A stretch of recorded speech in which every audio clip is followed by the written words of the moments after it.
Well, DK Engineering is a family-run business. DK stands for David and Kate Cottingham. We started the business in 1977, and now it's a family business because our three sons, Justin, Jeremy and James, all work in the business. Justin's the eldest, James is the youngest. Prior to 1977, I worked in the research laboratories at Kodak. I was very keen on things mechanical, and I got into racing really because I had a group of friends who raced cars. Prior to that, from 16 years old, I was building cars. I started off building Austin 7 specials, went on to a few vintage cars, Riley, pre-war BMW, that sort of thing, and very quickly became, I'd always wanted from the age of 7 a Jaguar. So very quickly I got into Jaguars. When I was 18 years old, I put a deposit on an XK 120 at Performance Cars. I think the car at 18, and I think the car was about £70, and I put a £5 or £10 deposit down. I don't know how I thought I was going to find the money, but anyway I did. And but I couldn't get insurance. I tried every way, so I lost that deposit. Oh no! but still wanted an XK. When I was 21 years old, I bought an XK 140 fixed head and insured it as a Jaguar saloon. I still couldn't insure an open Jaguar, and in those days you could get away with things like that. And then just a few months later, I had this circle of friends who were racing XKs and other cars, and I bought a fantastic XK 120, probably the best racing XK there ever was, a car with the registration MWK 120, which is a magnesium bodied car that the works built, factory Jaguar built, in case the C-Type Jaguar wasn't ready for Le Mans in 1951. But it was, and the 3 cars they built, 1 stayed in England, 2 went to America, and the one that stayed in England was raced by a Jaguar's public relations officer, and I ended up owning that car at the tender age of 21. And by that time I'd been working at Kodak in the research laboratories for 2 or 3 years. I was studying part-time, I was studying applied physics. I studied for about 7 years. I didn't go the university route in those days. I went the part-time study route for various reasons. And it was really a 9-to-5 job, or it was a 9-to-5 job. That gave me loads of time to work on cars in the evenings. So every evening when I got home, in the garage, working on cars. Just a little garage in a little house in Kenton, Middlesex. I lived with my mother because my dad had died, so the 2 of us lived there. My mum was very supportive of what I was doing. You know, it didn't matter if my supper got cold, it wasn't the dinner's in the dog. And she was really supportive. And so every night, every weekend, working on cars. Then I got keen on racing, started racing when I was 22 or 23, and worked on other people's cars to pay for my racing.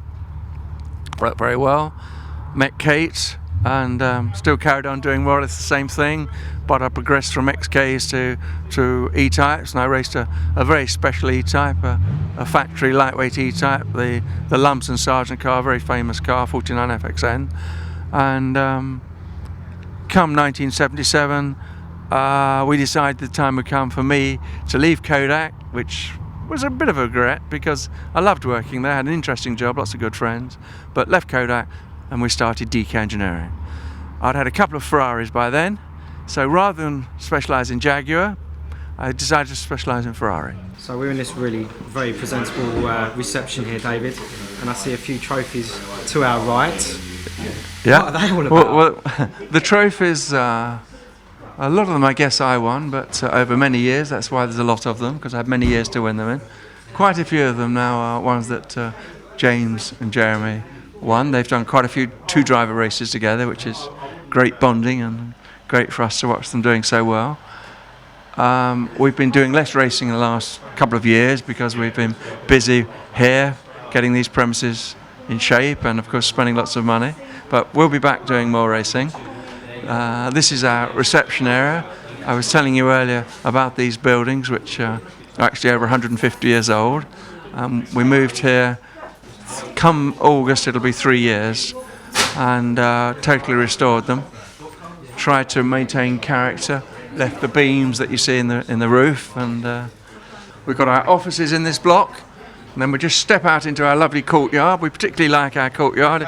It's always sunny in our courtyard. I don't quite know why. It faces south, and we meet an F40, which is always nice.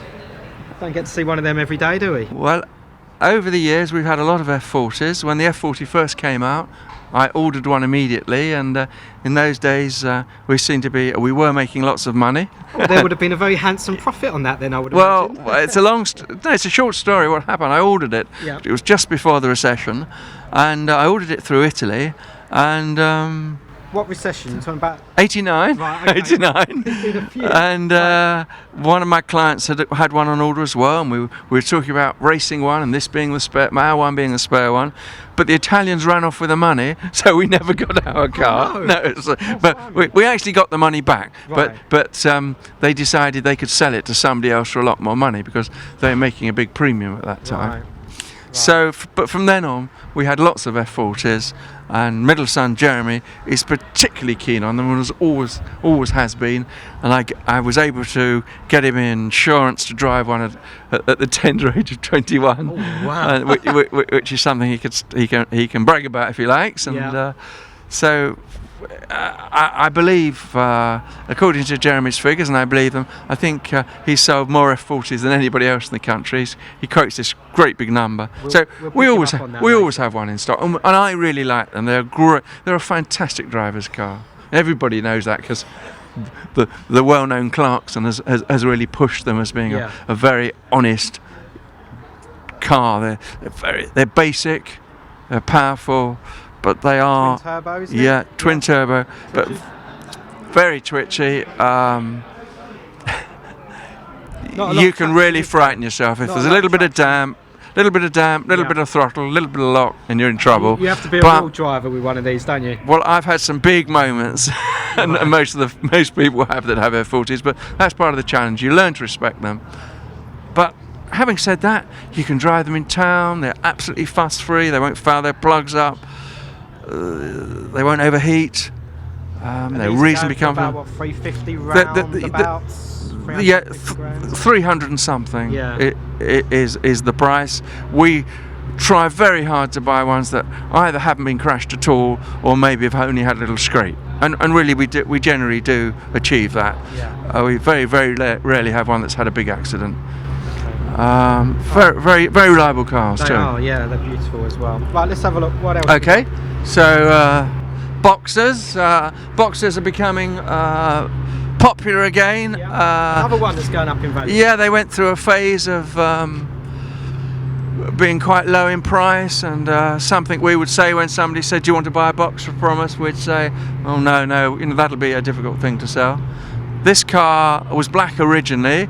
It came to us recently in red, and we decided, with the increasing value of these cars and the condition of this one, that we'd return it to its original black. So it's only just been painted.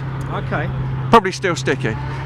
So it's a V12, isn't it? Flat 12. Flat 12. 12. That is a V, I suppose, but it's a 180-degree V. Yeah, flat 12.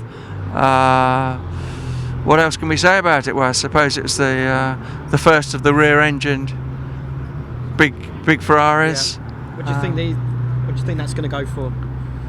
I think that'll make circa 100,000. Yeah. Yes. Nice. Yeah. It is. Yeah, and I'm sure whoever buys it will only. They can consider it as an investment. Definitely. I never like to think of things as an investment, No, but if it holds its value, then that's brilliant. When you think how much people lose on Sure. new cars they buy. Well, the 288 GTO is really an icon, and Oh, yeah. I've always loved them, and I haven't changed my opinion of the 288 F40 and F50. The 288 is the one for me. It's even harder to drive, or it's easier to get in trouble with a 288 than Yeah. F40. Really? Well, no, that isn't quite true what I just said. It's harder to get out of trouble. Okay. It's not quite as easy to get in trouble as with an F40. In other words, if it's a bit damp, you've got a bit of lock on, Yeah. in an F40, it's going to go sideways. Yeah. 288 will go a little bit later, but it's harder to get it straight again. So you've got to respect it more than an F40. But having said that, I absolutely love the looks of it. Oh yeah. And and you're not so conspicuous in it. Yeah, if you're in an F40, you're Jack the Lad. If you're in a 288, you're not so, everybody isn't looking at you, but you've still got that power. Yeah, it's lovely. It's just a brilliant car. It's a brilliant car. Okay. And people have cottoned onto that now, so they've gone 200, 300, 400,000 pounds, and they're 400 and something now. And if they're not 500 already, they soon will be. This started life as a right-hand drive car. It was this competition. Well, I'm stuttering a little bit because it's a mixture of things. When this car was born, it was a steel-bodied car to competition spec. Ronnie Hoare, who was the Maranello concessionaire's owner and importer of Ferraris, had the concession Ferraris in England in the 60s. This was the 1960 motor show car, and it was his demonstrator for a short while. He sold it to an English racing driver called Ron Fry. So it was born right-hand drive, steel body, comp spec. Ron Fry raced it weekend after weekend, sprints, hill climbs. Just about every weekend for 2 or 3 years he was racing it. After this, he bought a Ferrari 250 LM, which he then raced virtually every weekend. After Ron sold it, had a few owners, did a bit more racing, and then it was sold to an Italian. So for 30 years odd, it's been in Sicily. Raced extensively by the Italian, won a lot of things, but the Italian rebodied it, reskinned it with aluminium. Doors, boot lid, bonnet are the original ones, but the skins of the rest of the car are aluminium to make it lighter and convert it to left-hand drive. Now people are so fussy about originality, thanks or no thanks to the Ferrari Classic A department. This will need, I believe, to be reskinned in steel. So we will be restoring this to original spec, but it's what we call an important car. They only made, James will tell me how many, I can't remember how many right-hand drive cars they made, but I think there's only about a dozen right-hand drive short wheelbases, and this will be one of them again. Its registration number is FX9, and luckily I like to see cars with comp history or interesting cars keep their original number. Yeah. Luckily, the Italian never handed the logbook in, and we're getting FX9 back. Oh. So that's a bonus as well, isn't it? Well, just on good. its own. Yeah. I have to look at my favourite, the F50 in Giallo Fly, or Yeah. I mean, that's stunning. Sell it to me, David. Well, this particular car's a one-owner car, low mileage. If F50 is your thing, and it is, then you must have it. And it's the right colour for me. I'm into things yellow. So you probably know yellow's my colour too, because my 1957 Ferrari Testa Rossa, 4-cylinder Testa Rossa called a 500 TRC, which I've raced for about 20 years and in about 100 races, is also yellow. Because my car was an Écurie Francorchamps car, or Cuit National Belge as the team became known later, so it's in Belgium colours and it's a very similar yellow to this. So yes, I love yellow. It's lovely. And when you buy it, when you've bought it, yeah, everybody will say, that's Adam's car. And do I get a warranty? Absolutely. Lifetime warranty for you. Lifetime, you got that on camera. What would be the running costs on an F50?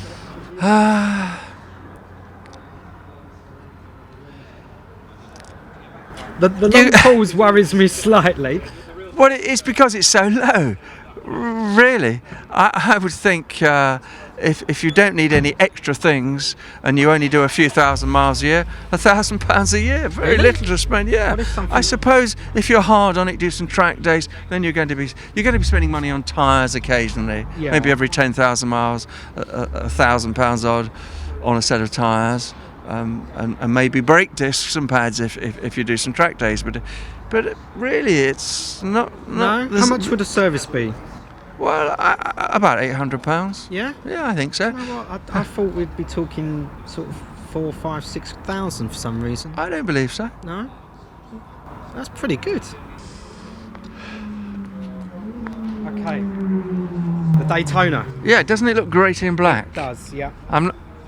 Historically, I've not been a black fan. I think that's because I clean my own cars. Well, no, I can go with you on that because you like your yellow, I like my yellow.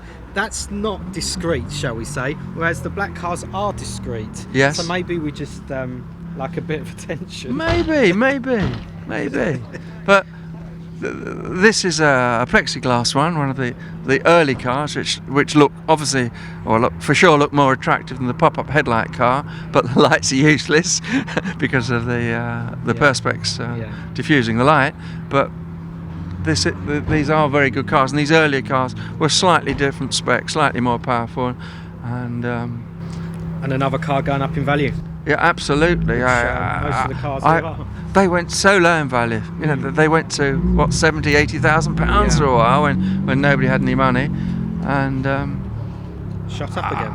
I really couldn't understand why they were that low in price, and 200-ish is the price for a Daytona like this now. Yeah. And well, okay, you can get one for 150, but I think a good quality one like this, you're looking at 200. Certainly. Brilliant. Okay, David, we've got the engine and the gearbox shop here. Shall we have a little look? Yeah, after you. Thank you. Okay, lots of goodies in here. Absolutely. It's as I say, looking like a museum today, but we always like to keep it clean and tidy. It was always my intention to have an engine shop and a workshop, for that matter, that was to F1 standard. I think we've just about got there with our engine shop. It's very good to have our engine shop away from the main shop because it's a job that you need peace and quiet to do properly, and so one or two guys can be working here building engines or gearboxes without fear of interruption. There are various Ferrari and Jaguar engines in here. Whilst we're in the main Ferrari, we still do the odd Jaguar, Porsche, Aston Martin. Do you touch Lamborghinis? Not often. Let's have a look. No, fingers are okay. Not too burnt. Oh dear, I'm going to be in trouble for that. So an engineer, a mechanic can come in here and just take their time stripping down a gearbox, fixing whatever needs to be done without interruption. That sounds good to me. Yeah, absolutely. But not all our guys will do that. Only 2, 3, 4 of the guys will do it. 1 or 2 are particularly good on Jaguar. 1 or 2 would do late Ferrari engines. Other guys would do early engines. Ben will get more involved with race engines, and he's got the flow rig here for gas flowing cylinder heads or checking the flow on a head and grinding bits away. And that looks very complicated. Well, Ben could tell you all about it, but take a long time, wouldn't it, Ben? We'll have a lesson in it, Ben. Yeah, some bits here from, we're building a couple of racing Jaguar engines, so interesting bits here. Original connecting rod and improved connecting rods, and improved crankshaft, and better bits you put in an engine, lighter flywheel, different head gasket, stronger head studs. How many man hours would it take for you to do something like this? Gosh, you do ask difficult questions. You're the man in charge though, David. You have all the answers. Well, it's not an easy one to answer, but probably building a Jaguar race engine, probably 100 hours, but I don't know really, because you could spend 30 or 40 hours on the cylinder head if you wanted to. What do you think, Ben? Yeah, and that's just one part of it. And then you spend time on the ancillaries, you spend time on the carburetors, or so. Fair point. But a lot of time. Yeah. About double that time on a Ferrari engine probably, or getting certainly half as much again with the V12. Yeah. Well, it is a very, very impressive room. Right. Shall we move on? Okay. You might like to just come over here though, swing round. There's a finished 275 GTB 4-cam engine here, which is very, very much a classic engine. The 275 GTB 4-cam engine is a development of the original 125, Ferrari engine, then became the 250, and then that became the 275 GTB, and then they put different heads on it with 2 cams per side and became the 4-cam engine. So it's a real development from the early engines. Very, very good engine. It's impressive. And the classic Jaguar XK engine, that's actually an E-type one, that particular engine, but one of your favourites, I imagine. It's such a good old lump. Such a nice engine. It is beautiful. Where are we now, David?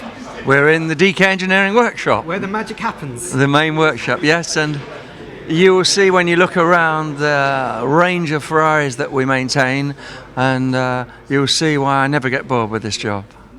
Well, not only are you on beautiful premises, you're surrounded by beautiful cars as well. How many cars can you work on at one time in here? Oh, there you go again, difficult question. Well, sorry, Dave. I suppose work on at a time, I guess 6, 8 cars. In here there are probably 20 cars. 2, 4, 6, 8, 10, 12. No, there's only 12 cars today. So okay. We can pack 20 cars in. Yeah. We've got the other bay through there. But the guys would be working on about 8 cars typically, but maybe we'd be working on 30 cars at a time, because often you're waiting for parts, Sure. waiting for approval. Sure. Yeah. But if this was Monday morning and you walked in here, there are 12, 14 guys, and typically they would be working on about 8 cars, because somebody would be on the rolling road, 2 guys in the engine shop maybe. This is a little 166 Mille Barchetta, very interesting car. This Barchetta was made in late 49, early 50, and it went, when it was new, to Angola. Okay. Raced in Angola, then went to South Africa some years after that, where it's been ever since. Now I say ever since, yes, it's here now. A good friend of mine, Robert de Van Saals from South Africa, brought it over last year for the Mille Miglia, ran the Mille Miglia, very smoky, broke down quite a few times. Our guys that were looking after another car helped get it to the end, got to the end of the event, and he said, David, you best rebuild the engine for me. So we've had it here to rebuild the engine, go through the brakes and suspension. It's in good form again. It's doing the Mille Miglia again this year. 2 sons are doing it this year instead of Robert and his other son. He's got 3 sons, so he did it. So the 2 sons that weren't there last year are doing it, and it's ready to go. Lovely, lovely. Okay, what else we got? There's a Jaguar XK150 over there that we're just doing an engine rebuild on. That's a 150 drop head, which has become very popular because, as you know, there are lots of tours that people go on now, and this is a really nice car for I'll say an older type chap, because More most mature. of the a mature chappy to go on a tour with, and this particular car, the owner does a lot of continental tours with it, and I went on one of the tours with Kate last year, where we went to the XK that we've got, where we went to Argentina, and we did 300,000 miles around Patagonia and had a good time. Another trip we did a few years ago with the XK guys, we went to Russia, and they said good cars for those events. I love this car. It's a great car, super history. It's actually a 250 Pininfarina Spider, okay? Right. Built in 57, 58 as a Pininfarina Spider. It was rallied by its French owner, Dupont, in some pretty big rallies, international rallies, when it was new. And when it was about 18 months old, he and his co-driver were on a rally in France and rolled the car. Just gently rolled it. Is there such a thing as a gentle No, roll? yes it is. Yeah, there was, because we have the pictures, Right. and we have the co-driver who was thrown out Was the with, roof with a down? little bit of, yes it was, with a few cuts and Blimey. sitting on the ground. We've got lots of pictures after the accident, so it was a gentle roll. Undeterred, they sent it back to the factory in 59, 6-stroke 60, and had it upgraded. So they had the California Spider body put on it. So the chassis of the PF Spider and the California Spider was the same. So they sent it back to the factory and said, guys, update our car. We want the California Spider style. And actually quite a few of the body bits are still the Pininfarina body bits, and they're the same. You know, they're interchangeable between the two. So they updated it, same time, they put disc brakes on, a slightly later gearbox, slightly different cams, all done at the factory, updated to long wheelbase California Spider style. The guy, Dupont, had it for a long, long time, then sold it to another Frenchman, stored for a long time. When it came to us, it was basically a 2-owner car in really tired but original condition. When I say original, exactly as it left the factory and it was updated. We did a total restoration on it, and it's now got a new owner, and I just love this car. It's so good to drive. It's a beautiful colour.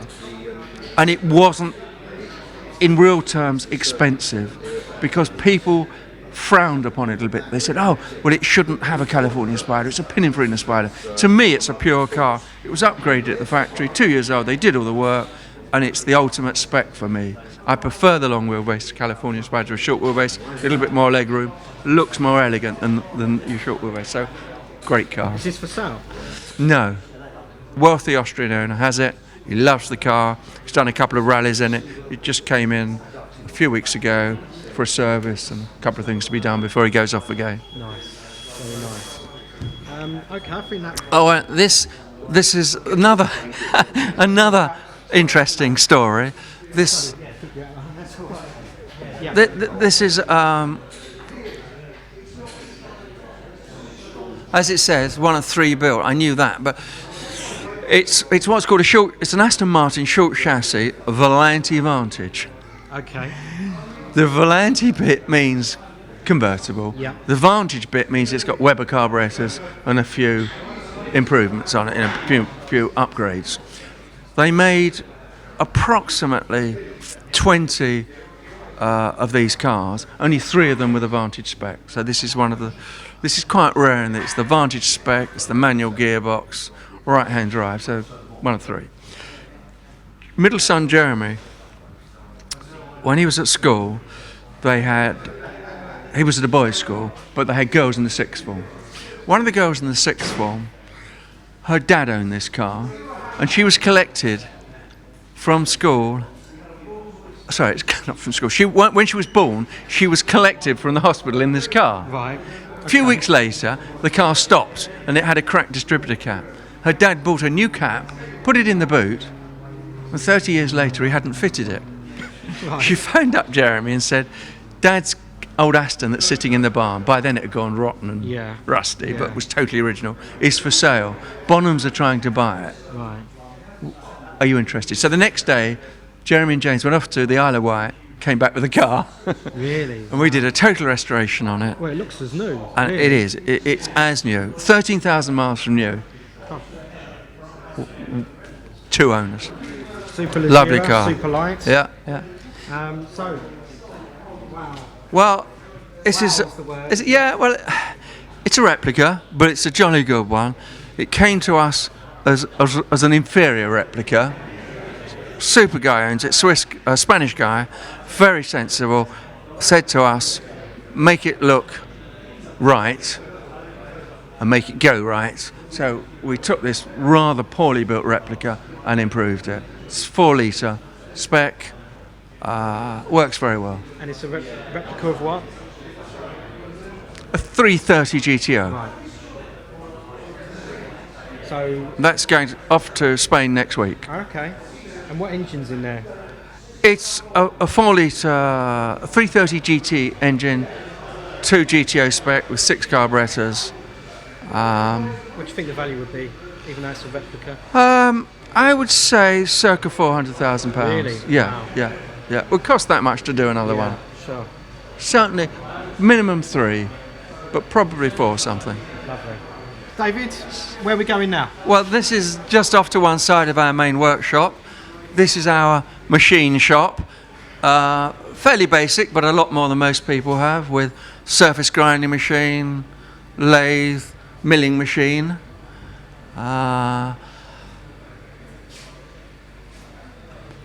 But soon, we expect within the next 7 days to hear that we've got planning permission to rebuild our last unrestored building. The last unrestored building outside, we've been trying to get permission for it to be 3 times the size. We think we finally applied for just twice the size. We think they're going to give us permission. And then that will be a machine shop out there, and this will just be an assembly area here for the main workshop, and we'll buy even more machines. Well, we've certainly got a few machines, and There's a lot of work done in here. But we make a lot of bits here. A lot of fabrication work goes on. So not only have we got the machines, we've got the welding equipment as well, and we do a lot of handwork. So we definitely need this to have a larger area. David, you've got your own rolling road here. Yeah, this is our rolling road dynamometer. It's a very useful piece of kit. We can run a car in here under full load at 100 miles per hour or more, go through the gears, and what we basically do is we run the car under load, and we can plot the air-fuel ratio and check the fueling and the power output, torque output throughout the whole rev range. This doesn't look much standing here. I'll show you the rollers in a moment, the computer there, but this is quite a good bay. The fan here is fairly basic, but when we run with the doors shut, the air is sucked from a plenum chamber above there, comes through here, the air is silenced as it comes in, and there's a massive extract fan, all silenced, which blows out the other end. Massive fan in the roof up here, and when the doors are shut, which they normally are, that fan will be slightly further that way. We can run a race car in here, and it's quiet outside, and the air blows through at 80 miles an hour, 100 miles an hour, variable speed. So we run the air in, air out to match the speed that the rollers are running at. So you drive the car on the rollers. All right, well, let's have a little look. Okay, so that's the big fan. The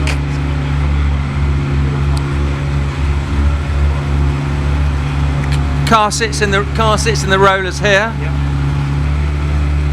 Car strapped down. The strapping is such that the faster you go, the car tucks down at the back and tightens the straps. The air goes out here, up and outside, and this will take all the exhaust fumes away as well. That's how good the air is.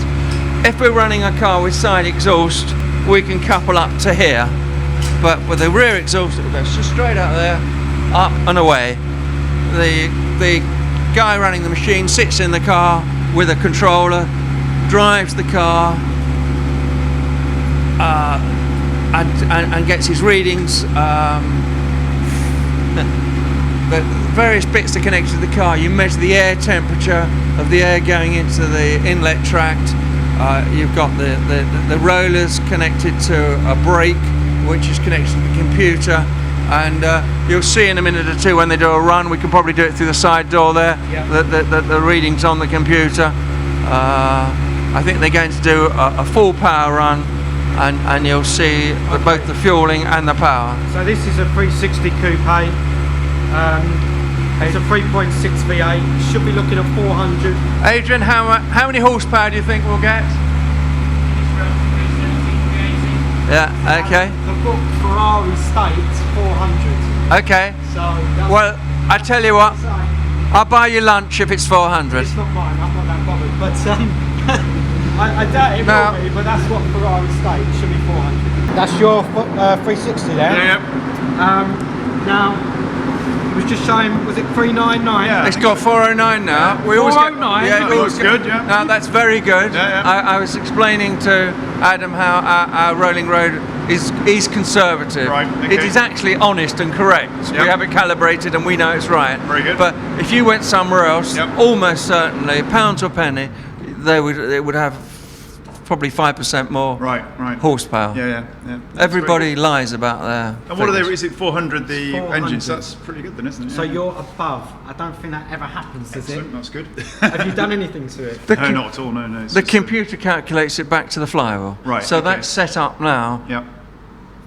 That Very reading is power at the flywheel. Yeah, no, very good. You've got a very good curve you'll see there too. I can see the torque good. curve is very flat and the fueling's good. I'll show you later what the Yeah. lines mean. Well, it's reassuring. We've only had the car 6 months, so it's good that the engine's obviously pretty good next Super. Yeah, That's you could use this excellent. video to sell the car because that's really, really impressive. Excellent. What exhaust is on there? Is it lightened it up or something? It's just a regular exhaust, so it's not a. Well, that's a really good point you just made. Yeah. We have found over the years, if you put a different exhaust on, you get less power. Is that right? Less We've had power? people in here with some very expensive exhaust systems who shall be nameless, probably because I can't remember the name of the makes. I won't name any names. You know, they spend loads of Yeah, money on yeah. this wonderful looking system. Less power. right? Gosh, So that's Ferraris Even are, though it's lighter, because the sports exhaust, they make them smaller and lighter, whereas a standard is very big and heavy and doesn't sound as good. yeah, No, okay. no. Or sound is energy, so maybe if it's noisy. It dissipates some energy. Yeah, but we found that forever. Right back in the days of 308s. When I first started racing 308s, and we first started using somebody else's rolling road, we went away from the factory sports system and put straight pipes on, or different systems on, less power, less power, less power. Very good. The 409 brake horsepower on a 360 when it should be 400 is well, you must be over the moon. That's good. Very good. Thank you. Well, we'll see what figures other people's cars give Excellent. today. Thank you. David, this is Chris Evans's car, I see. Well, you could say that, although I think of it as my car, because this 250 Testa Rossa, I built this 250 Testa Rossa replica over a period of many, many years. At the time I built it, I was restoring several original cars. We've restored, I think, 5 of the 20 original 250 TRs, total restorations. And I always wanted one, and I had a lot of original bits, some of which I bought in the States, others I bought in England. So I built this car, and I raced it, and drove in a lot of events. And yes, Chris does own it today, and we're selling it on his behalf. It was red, black. It actually looks pretty good in this colour. Yeah. I don't like the blue leather, but that's his theme. He's going to be watching this, so we have No, to, it's okay. we I have to be don't- careful. So that's his theme. I think the paint looks good, but the seats I don't really think go. But as I say, that's his theme. It is a stunning colour. Yeah, We know yeah. he's into his white Anyway. cars. It's a beautiful, This beautiful. is a very correct car. Yeah. This is Yeah. as close to original as you can get. Every bit on this car is as per original, and a lot of the parts, brakes, suspension, steering, crankcase, are original 250 TR parts. The body's absolutely spot on, because we made a body jig many years ago and rebodied some of the original cars, and I best not mention which original cars in case somebody took. Sure. And what kind of value are we looking at on this? What's he hoping to get?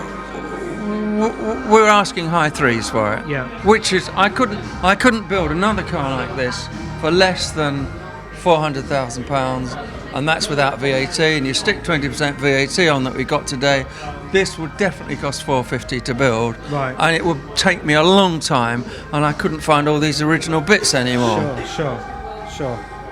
Well, it's a stunning car. I mean, It makes a fantastic noise, and it's great fun to drive. They never were the greatest race car. They did well in long distance races because they had such a good engine, but they're not the best handling car. They are a bit disappointing on the track. but you'll sell it. Oh, this will fly Don't worry away. about that. I reckon this will sell today. Well, maybe. There's been a few people interested. What It's else have we a good got, car. David? We haven't got much in our area today because we've got it clear for people.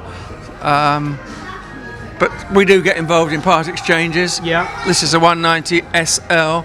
I always thought of this as a boring car, but I was quite surprised how well it drives. Right. I thought it'd be totally gutless. It goes well. It's a nice motor car. It had a £140,000 restoration in Germany, so it's absolutely like brand new everywhere. We're asking £90,000, so it's a high price for one of these, but it'll be great for somebody. Lovely ladies' car, I reckon. Fabulous for doing rallies in. Big boot, loads of room behind the seats. That somebody will be happy with that. Yeah. Here's a very special car. This is a 340 America, which was originally, although it's black, it was originally supplied to the Belgian race team. Did quite a few events, races, hill climbs. Very original car. It's got the big 4.1 litre Right. Lampredi engine that's quite close to my heart, because it's like similar to the engine of the 340mm, 375mm, some of those big cars which you've done a few restorations on over the years. When it came to us, it was red. We've changed it to its original black, which I think really suits it. And here we've got a 365. Another Daytona. This time a pop-up headlight one. Which you're not a fan of? Yeah, yes, fine. No, it's a nice car. Lovely history, this one. It belonged to a guy, well-known car guy called David Lomas, who had it for a long time. Sadly, David's died a few years ago, but this car, when he had it, he wrote down everything he did. Every mile was recorded. There's a book with every gallon of petrol, everything that was done to it throughout the car's life. And this is valued about 195. Yeah. David, thank you ever so much for your hospitality and DK Engineering's wonderful open day that you've put forward for us. It's our pleasure and our passion, as you know. Yeah, Thank and we you. look forward to seeing you next year. You're most welcome, and let's hope you bring a blue sky again. We will. Thank Thank you. Thank you very much.